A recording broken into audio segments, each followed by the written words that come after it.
ខ្លាំងតាមប្រាសាទតាមខ្នានក្បាច់ខ្មែរមែនហើយជាគេដំណើរខ្មែរទុំលងមានកងយូរកងបានទុំខ្លាំងប្រើខ្នានគេដឹងជន់ទល់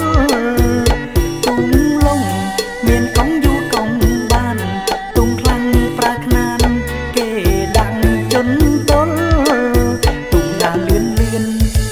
ចំណាំមានក្រយ៉ៅខ្លាំងប្រើក្រមកៅតាមជំនាញរៀងខ្លួនមែនហើយសមត្ថភាពរៀងខ្លួនទុំងធ្វើពីឈើកោគីជាឈើល្អក្រៃឆ្នៃធ្វើទុំងធ្វើពីឈើកោគីជាឈើល្អក្រៃឆ្នៃធ្វើតពីរៀងមកតែបើចង់យកក៏គីសុំក៏បានមែនហើយចិនស្រឡាញ់រៀងខ្លួនក្បោក្បាញ់រចនាអមគុំនោះក្បាញ់ផ្ការីហ៊ូមានមច្ឆាកន្ទុយហងក្បោក្បាញ់រចនាអមគុំនោះក្បាញ់ផ្ការីហ៊ូមានមច្ឆាកន្ទុយហងស្រស់ផូរផងដូចច័ន្ទពេញវងគូចង់ទស្សនាមែនហើយអង្គចានឹងទូយើង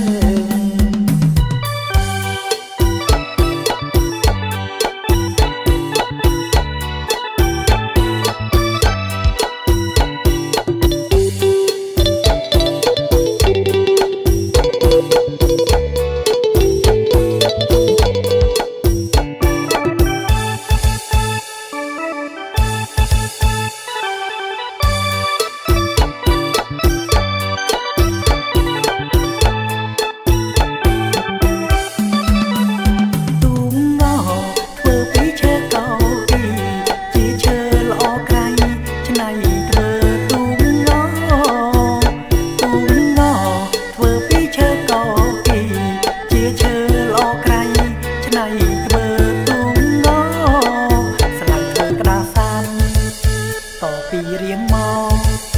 តែបើចង់យកក៏គីសុំក៏បានមែនហើយចិនស្រឡាញ់រៀងខ្លួនក្បោក្បាញ់រចនាអមគុំនោះក្បាញ់ផ្ការាហ៊ូមានមច្ឆាកន្ទុយហងក្បោក្បាញ់រចនាអមគុំនោះក្បាញ់ផ្ការាហ៊ូមានមច្ឆាកន្ទុយហងសាស្រស់ផូរផង់ដូចច័ន្ទពេញវងគូ